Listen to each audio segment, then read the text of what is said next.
How do you administer Cell Saver? So, well, the technical question, we just put it through your IV. But, so the way that it works is the following. All right. So when we do liposuction, right, everything comes into a kind of a big canister, okay? And we let things settle out, okay? And then that's gonna separate the fat from the bloody fluid, right? So prior to doing lipo, the first thing that we do is we infiltrate the tissue with what we call tumescent fluid, which is basically saline with epinephrine. And the epinephrine helps to clamp down the vessels, so there's overall less blood loss, okay? But there's not zero blood loss. You are gonna lose some blood, just by the nature of the procedure. So once we do that, once we let things kind of settle, okay, the fat goes where? Anybody know? Top, bottom?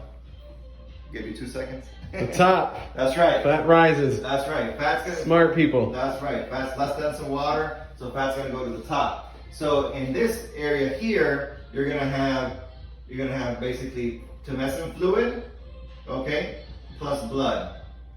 All right. That gets sucked out. So we put in a canal that goes down here. We suck that out into the machine, into the Cell Saver, okay? So now the Cell Saver has this bloody fluid in there. And so what the machine does then is it separates out that fluid from the blood, okay?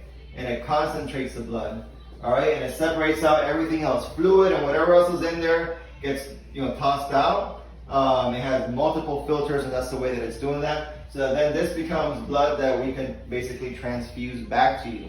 So we put that, so that goes up into an IV bag, and we give it to you in your IV. Okay? And this can be, sometimes we start it here in the OR, sometimes we do it in the recovery room, whenever we have it ready for you.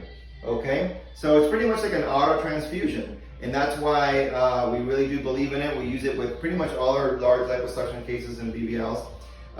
Because it does decrease blood loss, since we're able to give you some of that blood back, okay? And therefore the patients feel better, feel stronger, and the chances of needing a blood transfusion after surgery are less.